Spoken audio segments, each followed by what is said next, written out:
मध्य प्रदेश की 230 विधानसभा सीटों पर रिकॉर्ड 76.22% वोटिंग हुई है। ये आंकड़ा पिछले चुनाव से ज्यादा है। मध्य प्रदेश ऐसा राज्य है जहां पर लगातार कांग्रेस व भाजपा के बीच ही मुख्य रूप से चुनावी मुकाबला होता आया है, लेकिन इस बार चुनाव में कई जगहों पर दिग्गजों के लिए तीसरा प्रत्याशी भारी मुश्किल बना। इस तीसरे उम्मीदवार के रूप में कहीं बसपा तो कहीं पर निर्दलीय प्रत्याशी न केवल मैदान में बल्कि वे मुख्य मुकाबले में भी भारी पड़ता नजर आया। नमस्कार, आप देख रहे हैं नारद मुनि लाइव और मैं हूं आपके साथ जुबैर कुरैशी। दोस्तों, मध्य प्रदेश के जो विधानसभा चुनाव हैं उसमें इस बार तीसरे प्रत्याशी दिग्गज उम्मीदवारों के साथ साथ कांग्रेस और भाजपा के लिए सिरदर्द साबित हुए।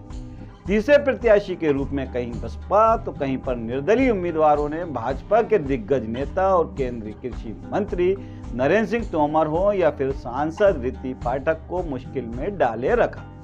ये बात अलग है कि इस बार भी 230 में से 196 सीटों पर भाजपा कांग्रेस के बीच ही मुख्य मुकाबला था, जबकि करीब 32 सीटें ऐसी रहीं जहां पर तीसरे दल या निर्दलीय प्रतिद्वंदी की वजह से हार जीत के सारे समीकरण पूरी तरह से बिगड़ सकते हैं। इनमें से कई सीटों पर त्रिकोणीय और कुछ चुनिंदा सीटों पर बहुकोणीय मुकाबला भी देखने को मिला। यही वजह है कि कई सीटों पर बेहद बड़ा सियासी रसूख व धमक रखने वाले नेताओं की चिंताएं मतदान खत्म होने के बाद भी मिटने का नाम नहीं ले रही हैं। अगर हम बात करें मुरैना जिले की दिमनी सीट की, तो इस सीट पर बसपा ने कांग्रेस के अलावा केंद्रीय मंत्री हैं तोमर, उनको भी मुश्किल में डाले रखा। इस सीट पर तोमर भाजपा से थे, जबकि कांग्रेस में मौजूदा विधायक रविंद्र तोमर प्रत्याशी हैं। इन दोनों के मुकाबले के बीच बसपा से बलवीर दंडोतिया ने जातिगत समीकरणों के हिसाब से मुकाबला त्रिकोणीय बना रखा। बुरहानपुर की बात करें तो बुरहानपुर में भाजपा से पूर्व मंत्री अर्चना चिटनिस, कांग्रेस से निर्दलीय विधायक सुरेंद्र सिंह शेरा मैदान में थे। इनके समीकरण को अब अगर किसी ने बिगाड़ा है तो भाजपा से बागी होकर मैदान में उतरे हर्ष चौहान ने उलझा दिया है।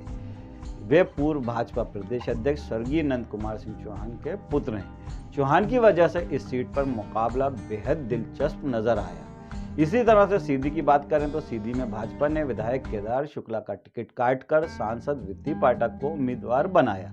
इससे नाराज होकर केदार शुक्ला ने निर्दलीय मैदान में ताल ठोक दी।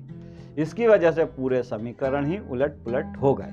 यहाँ पर कांग्रेस के बतौर प्रत्याशी ज्ञान सिंह हैं। इसी तरह की सीटों में चाचौड़ा भी शामिल है।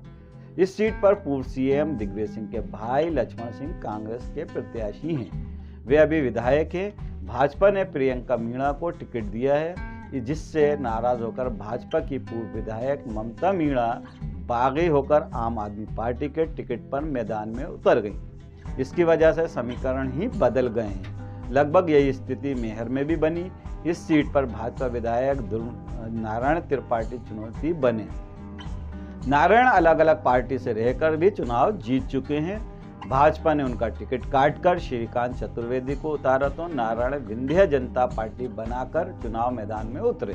कांग्रेस से वहीं धर्मेश घई मैदान में उतरे थे। यहाँ पर भी बहुकोणीय या त्रिकोणीय मुकाबला नजर आया और बड़ा रोचक भी मुकाबला देखने को मिला। इन प्रमुख सीटों पर भी त्रिकोणीय मुकाबला देखने को मिल सकता है। आपको यहाँ बता दें कि कई ऐसी प्रमुख सीटें जहाँ पर त्रिकोणीय मुकाबला देखने को मिल सकता है। उनमें से कई सीटें ऐसी हैं जहाँ पर त्रिकोणीय मुकाबला और नतीजे के बाद सामने आएगा।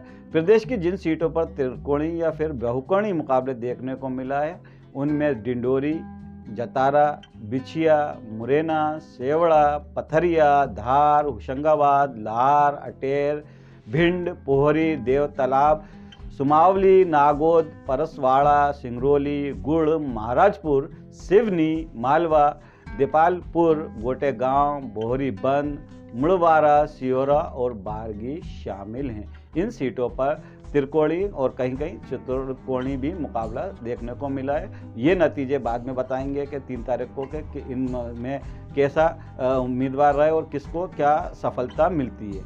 इसके अलावा इन सीटों पर भी बिगड़े समीकरण, कुछ ऐसी सीटें भी जिन पर समीकरण पूरी तरह बिगड़े नजर आए।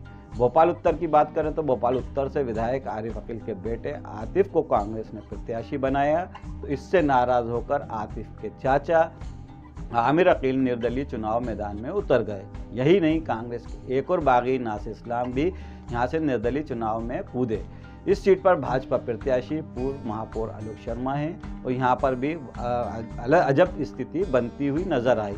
लगभग यही स्थिति सागर जिले की बांडा सीट की भी देखने को मिली।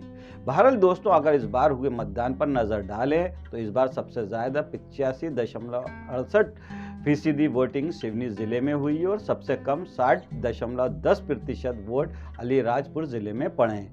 कम वोटिंग वाले जिलों में अगर हम बात करें तो भिंड 63.27%, भोपाल 66% और रीवा 66.85% शामिल हैं।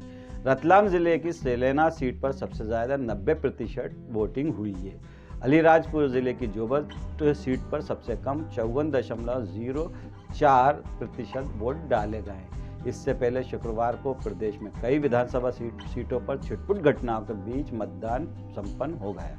प्रदेश की सभी 200 सीटों पर चुनाव लड़ रहे 2533 उम्मीदवारों की किस्मत ईवीएम में कैद हो गई है। अब उनकी किस्मत का फैसला 3 दिसंबर को होगा और 3 दिसंबर के बाद ही पता चलेगा इस बार के मध्य प्रदेश विधानसभा चुनाव में तीसरा प्रत्याशी किस पर कितना भारी पड़ा। बहरहाल दोस्तों, हम आपको हमारा ये आकलन कैसा लगा, इस पर अपनी राय हमें कमेंट करके ज़रूर बताएं और चैनल को सब्सक्राइब करना न भूलें। नमस्कार, जय हिंद।